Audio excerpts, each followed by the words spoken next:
56,800년 전 유럽 빙하기의 한복판에서 거대한 그림자가 움직이고 있었습니다. 키 190cm가 넘는 사내가 피투성이가 된 창을 손에 쥔 채 쓰러진 네안데르탈인 앞에 서 있었죠. 어깨는 성인 남성 2명의 것을 합쳐놓은 듯 넓었고 온몸의 근육은 보디빌더를 능가했습니다. 이들은 네안데르탈인도 아니고 그렇다고 우리가 아는 원시인도 아니었습니다. 바로 현생 인류, 우리의 직계 조상인 크로마뇽인이었거든요. 1868년 프랑스의 한 동굴에서 과학자들은 믿기 힘든 광경을 목격했습니다. 현대인과 거의 똑같은 두개골 형태를 가졌지만 뼈대는 비교할 수 없을 만큼 크고 튼튼했으며 골격 하나하나가 현대 남성보다 2배 가까이 두껍고 무거웠죠. 인류 역사상 가장 강력했던 이 조상들의 놀라운 이야기를 지금부터 시작해 보겠습니다. 크로마뇽인의 발견은 우연에서 시작됐습니다. 프랑스의 작은 동굴 크로마뇽에서 발견된 유골들은 처음에 과학자들을 혼란스럽게 만들었죠. 두개골 형태와 골격 구조가 현대인과 매우 유사했지만 동시에 뭔가 다른 점들이 눈에 띄었거든요. 둥근 머리뼈에 완전히 평평한 얼굴, 뚜렷한 턱선까지 갖춘 이들은 분명 우리와 같은 종이었습니다. 과학자들은 이들을 유럽 초기 현생인류라고 부르기 시작했고 약 56,800년 전 유럽에 처음 등장한 것으로 추정됩니다. 그런데 크로마뇽인을 단순히 우리와 같다고 생각하면 큰 오산입니다. 빙하기 유럽에서 이들을 마주쳤다면 누구나 압도당했을 테니까요. 이들은 말 그대로 거인이었거든요. 화석 분석 결과 성인 남성의 평균 키가 175cm를 넘었는데 이는 현대 세계 평균보다 높은 수치입니다. 여성도 평균 163cm로 당시로서는 상당한 체구를 자랑했죠. 더 놀라운 건 동유럽에 살던 특정 집단으로 이들은 평균 키가 178cm에서 188cm에 달했습니다. 만약 이들이 현대국가였다면 세계에서 가장 큰 나라로 기록됐을 거예요. 개별 사례는 더욱 충격적입니다. 일부 크로마뇽 남성들은 191cm까지 자랐으니 현대 농구 선수들과 어깨를 나란히 할 수준이었죠. 키만 큰 게 아니라 뼈 구조 자체가 우리보다 훨씬 튼튼했습니다. 모든 뼈가 더 크고 넓으며 밀도가 높았고 특히 하체와 어깨 부분이 두드러졌죠. 중간 체격의 크로마뇽인 쇄골만 해도 19cm에 달했으니 현대인보다 25%나 긴 셈입니다. 이렇게 긴 쇄골은 어깨 움직임에 엄청난 지렛대 효과를 줬고 무기를 휘두를 때 어마어마한 힘을 발휘할 수 있게 해줬죠. 뼈만 강한 게 아니라 근육량도 상상을 초월했습니다. 연구에 따르면 같은 키의 현대인과 비교했을 때 크로마뇽인은 약 20% 더 무거웠으며 근육 비율도 훨씬 높았습니다. 현대의 보디빌더 수준이었던 셈이죠. 문제는 이게 생존을 위한 필수 조건이었다는 겁니다. 빙하기 유럽에서 살아남으려면 이런 괴물 같은 체력이 필요했거든요. 실제로 발견된 화석들을 보면 이들이 얼마나 혹독한 삶을 살았는지 알 수 있습니다.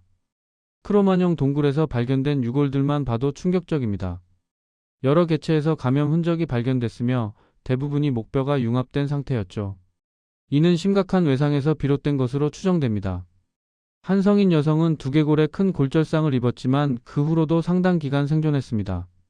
골절 부위에서 뼈 성장 흔적이 발견됐거든요. 가장 처음 발견된 크로마뇽 1호 화석은 더욱 비극적입니다. 그의 두개골과 얼굴은 흉터투성이었으니 유전 질환으로 인한 종양과 낭종 때문이었죠. 그럼에도 그는 성인이 될 때까지 살아남았고 당시 기준으로는 꽤 오래 산 편이었습니다. 그렇다고 오래 살았다는 게 우리 기준과 같진 않습니다. 크로마뇽인의 평균 수명은 40세도 되지 않았거든요. 네안데르탈인도 비슷했어서 빙하기 자체가 얼마나 가혹했는지 알 수 있죠. 조기 사망이 너무나 흔했던 시대였습니다. 이렇게 강인한 체격은 단순히 생존만을 위한 게 아니었습니다. 사냥을 할 때도 엄청난 이점을 제공했거든요. 험난한 지형을 횡단하고 거대한 먹잇감을 제압하는 데 필수적이었습니다.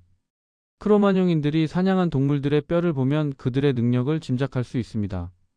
말, 술록, 들소, 오록스, 아이벡스, 심지어 털메머드까지 사냥했거든요. 털메머드는 말 그대로 거인이어서 이들을 상대로 싸워 이겼다는 건 놀라운 일입니다. 실제로 빙하 속에서 발견된 동물 사체들 중 일부는 인간의 활동으로 인한 상처가 있었습니다. 사냥 전후로 생긴 부상 흔적들이 명확하게 남아 있었죠.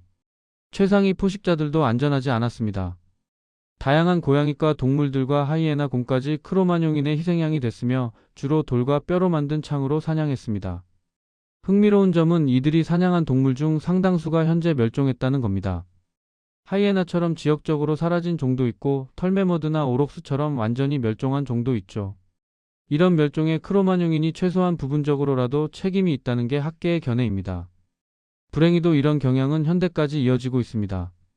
현재 전체 종의 48%가 개체수 감소를 겪고 있으며 그중 28%는 멸종 위기에 처해 있죠. 크로마뇽인의 무기는 창에만 국한되지 않았습니다. 이들은 다양한 원거리 및 근거리 무기를 다루는데 놀라운 숙련도를 보였거든요. 창 던지개, 투창, 곤봉, 칼날, 그물, 부메랑, 심지어 원시적인 활까지 사용했을 가능성이 있습니다. 각 무기는 용도에 따라 특화된 형태로 제작됐으며 어떤 것은 특수한 촉을 달았고 어떤 것은 손잡이를 맞춤 제작했죠. 무기 기술의 다양성만 봐도 이들의 지능 수준을 알 수 있습니다. 문제는 이런 무기와 힘이 항상 동물에게만 사용된 건 아니라는 겁니다. 현대인처럼 크로마뇽인도 서로를 죽일 수 있었거든요. 아까 언급한 두개골 골절상 기억하시나요? 알고 보니 두개골 부상과 머리 외상이 상당히 흔했으며 때로는 명백히 인간이 가한 것으로 보이는 흔적들이 있었습니다. 가장 확실한 사례는 크로마뇽 2호입니다. 3만 년 이상 된 남성 화석에서 발견됐죠. 그의 얼굴 앞부분에 심각한 부상이 있었는데 형태를 보면 느리지만 강력한 타격 무기에 맞은 것으로 추정됩니다. 이 공격이 즉사시키지는 않았지만 결국 치명적이었죠. 상처가 완전히 아물기도 전에 사망했고 죽어가는 동안 두개의 출혈과 뇌혈종을 겪었습니다. 머리가 으스러진 다른 유골들도 발견됐으니 머리가 공격자들의 주요 타깃이었던 것 같습니다. 때로는 머리 아래를 노린 경우도 있었죠. 생제르맹 1호라는 화석을 보면 흉추에 깊은 절단상이 있었고 뇌로 가는 혈액순환을 즉시 차단했을 상처입니다. 빙하기의 가혹함이 이런 폭력을 부추겼을 가능성이 큽니다. 땅, 짝짓기 권리, 식량 같은 필수 자원을 두고 충돌이 일어났을 테니까요. 더 어두운 이야기는 여기서 시작됩니다. 일부 희생자들은 단순히 죽임을 당한 게 아니라 식량이 됐을 가능성이 있거든요. 영국의 고프 동굴에서 발견된 증거가 이를 뒷받침합니다. 약 1만 5천 년 전 것으로 추정되는 인간 두개골 뚜껑들이 나왔죠. 이것들은 컵이나 그릇으로 사용됐을 것으로 보입니다. 더 끔찍한 건 같은 동굴에서 발견된 다른 화석들입니다. 인간의 시신이 완전히 해체되고 도살된 흔적이 명확했거든요. 살과 힘줄과 근육이 칼로 꼼꼼하게 제거됐고 뼈는 깨져서 골수를 빼먹은 흔적이 있었습니다. 최악은 희생자 3명 중 2명이 꽤 어렸다는 겁니다. 크로마뇽인의 폭력성은 동족에게만 향한 게 아니었습니다. 네안데르탈인도 표적이 됐거든요. 크로마뇽인과 네안데르탈인은 수천 년 동안 유럽에서 공존했지만 네안데르탈인이 크로마뇽인 도착 직후 사라졌다는 점이 의미심장합니다. 일부 학자들은 선사시대 전쟁이 네안데르탈인 멸종의 요인 중 하나였을 거라고 추측하죠. 주요 원인은 아니라고 해도 폭력이 완전히 없었다고 보기는 어렵습니다. 최근 크로마뇽인이 5만 년 된 미제살인 사건의 주요 용의자로 떠올랐으니까요. 피해자는 네안데르탈인이었습니다. 갈비뼈에 심각한 부상을 입었고 돌촉 무기로 인한 것으로 보이며 비교적 빠르게 사망했습니다. 증거가 많지는 않지만 연구자들은 부상 각도와 운동 에너지 흔적을 근거로 원거리 무기가 사용됐다고 판단했죠. 중요한 건 네안데르탈인은 원거리 무기를 사용하지 않았던 반면 크로마뇽인은 사용했다는 겁니다. 따라서 크로마뇽인이 던진 창이나 투창이 이 네안데르탈인을 죽였다는 게 유력한 가설입니다. 이 살인 사건은 원거리 도구가 해부학적 현생 인류에게 얼마나 큰 이점을 줬는지 보여주죠. 네안데르탈인보다 덜 튼튼했음에도 불구하고 말입니다. 네안데르탈인이 식단에 포함됐을 가능성은 더 충격적입니다. 회수된 네안데르탈인 턱뼈에서 절단 흔적이 발견됐는데 크로마뇽인이 도살한 사슴사체에서 본 것과 놀랍도록 유사했거든요. 절단 기법이 거의 동일했고 이는 현생 인류가 이 네안데르탈인을 먹었을 가능성을 시사합니다. 물론 확실하지는 않습니다. 턱뼈가 전리품이나 의뢰용으로 사용됐을 수도 있으며 절단 흔적이 인간의 것과 비슷하다고 해서 반드시 살해됐다는 보장은 없죠. 이미 죽은 시신이었을 수도 있으니까요. 전체적으로 보면 두 종의 관계는 꽤 평범했던 것 같습니다. 유전적 증거를 보면 교배의 흔적도 있거든요. 특히 초기 크로마뇽인들이 네안데르탈인과 더 밀접한 관계를 맺었으며 오아제 1호라는 4만 년 된 화석이 이를 증명합니다. 이 개체는 약 9%가 네안데르탈인 유전자였으니 불과 4대 전에 네안데르탈인 조상이 있었다는 뜻이죠. 증조부모뻘이었던 겁니다. 이렇게 높은 비율 때문에 일부 학자들은 초기 크로마뇽인이 약간 네안데르탈인 같은 외모였을 거라고 추측합니다. 오래된 크로마뇽 화석들을 보면 두개골이 약간 납작하고 뒤통수에 돌출부가 있었는데 네안데르탈인의 특징과 유사하죠. 시간이 지나면서 이런 특징들은 사라졌고 네안데르탈인 유전자 비율도 줄어들었습니다. 동시에 그들을 독특하게 만들었던 강인한 체격 같은 다른 특성도 점차 약해졌습니다. 이런 변화는 마지막 빙하 극대기와 관련이 있을 겁니다. 서식지가 크게 줄어들면서 크로마뇽인 공동체에 엄청난 압박이 가해졌거든요. 특정 특징들은 유지됐습니다. 튼튼한 턱과 큰 머리가 대표적이었고 큰 두개골 안에는 상당히 큰 치아가 들어 있었습니다. 이 치아들은 많은 양의 고기와 질긴 음식을 씹는 데 사용됐고 동물성 식품 외에도 단단한 견과류, 씨앗, 뿌리를 먹었거든요. 큰 머리 속에는 식단보다 훨씬 더 중요하고 흥미로운 게 들어 있었는데 그건 바로 뇌였습니다. 크로마뇽인의 뇌는 정말 당혹스럽습니다. 엄청나게 컸거든요. 심지어 우리보다도 컸고 네안데르탈인과 더 비슷한 수준이었습니다. 평균 뇌 용량이 약 1514세제곱센티미터였으니 현대인 평균 1350세제곱센티미터보다 훨씬 큽니다. 이런 차이는 주로 후두엽과 전두엽이 훨씬 컸기 때문이며 이 부위들은 다양한 기능과 통제를 담당하죠. 솔직히 뇌 크기가 인지 능력이나 행동에 어떤 영향을 미쳤는지는 아무도 모릅니다. 하지만 최소한 현대인만큼은 똑똑했을 거라고 추정할 수 있죠. 크로마뇽인의 지능은 앞서 언급한 무기들에서도 드러나지만 진짜 중요한 건 무기를 어떻게 사용했느냐입니다. 이들은 말 그대로 대규모 사냥을 미리 계획하는 법을 알아냈거든요. 대형 동물의 이동 패턴에 맞춰 사냥 계획을 세웠고 모리 사냥 전술로 먹잇감을 절벽이나 물과 같은 좁은 공간으로 몰아넣어서 한꺼번에 여러 마리를 쉽게 잡았습니다. 비수기에는 물고기가 가장 풍부한 시기를 파악해서 상당량의 영양분을 얻었고 특정 집단은 아예 동물 무리를 따라다니며 함께 살았을 가능성도 있습니다. 신선한 고기가 필요할 때 멀리 이동할 필요가 없었으니까요. 식물도 그들의 지능을 피해가지 못했습니다. 엄청나게 다양한 식물성 식품을 가공하는 법을 배웠거든요. 현재까지 알려진 것만 최소 150종의 씨앗, 과일, 견과류, 전분을 먹었습니다. 그리고 크로마뇽인은 개를 가축화했을 가능성이 큽니다. 여러 구석기 시대계 화석이 이들과 연관돼 있으며 벨기에에서 발견된 36,000년 된 화석이 대표적이죠. 한편 15,000년 된 개가 남성과 여성 곁에 묻힌 채 발견됐는데 인류 최고의 친구가 크로마뇽 사회에서 중요한 역할을 했다는 강력한 증거입니다. 아마 사냥과 야영지 경비를 도왔을 거예요. 야영지도 잘 구축했습니다.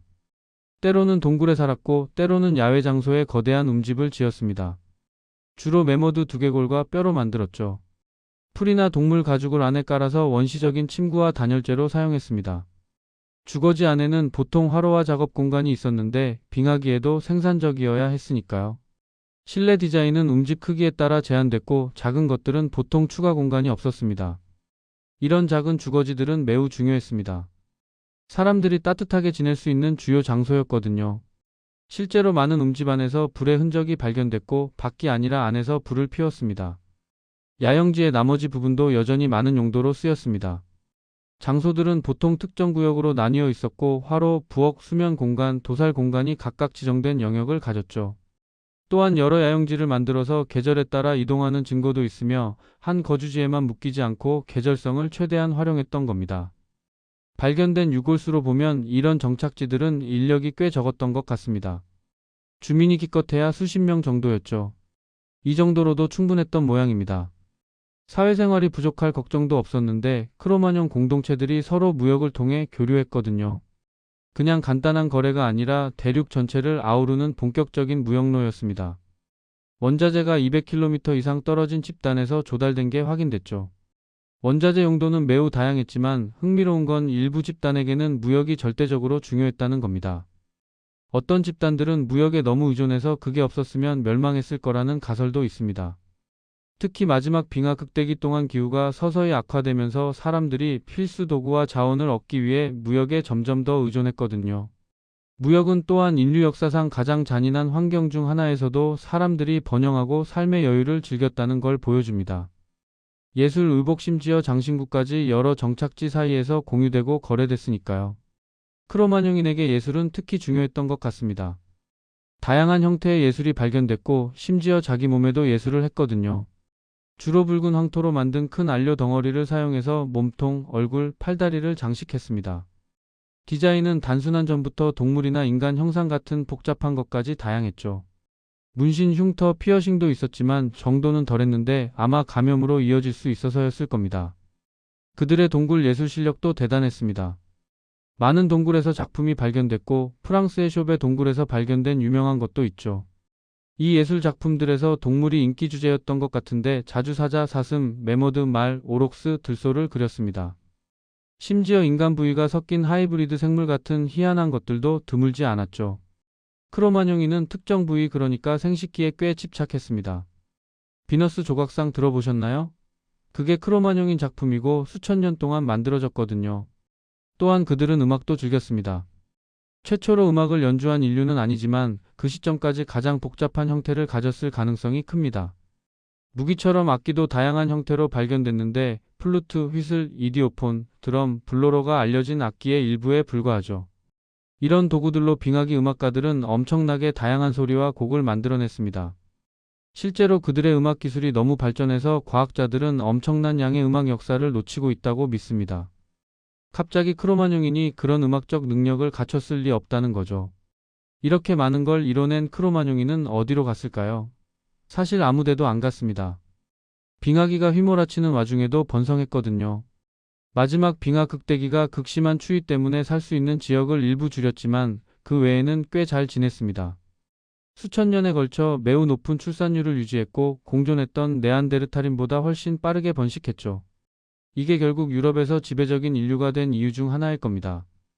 그들의 성장으로 대륙 전체 인구가 10배나 증가했고 7만 명 이상의 크로마뇽인이 땅을 돌아다녔을 가능성이 있습니다.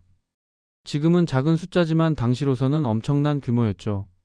많은 초기 인류 집단이 사라진 것과 달리 크로마뇽인은 나중에 유럽으로 이주한 집단들에 흡수됐다고 과학자들은 생각합니다.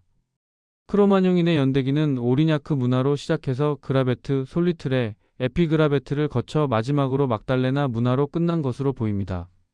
막달레나 문화는 1만 7천년에서 1만 2천년 전 사이에 존재했던 마지막 크로마뇽 문화로 여겨집니다. 그 이후 크로마뇽인의 유전자는 점차 희미해졌지만 프랑스와 스페인의 유골에서 보듯 집게 후손들은 신석기 시대까지 계속 이어졌습니다.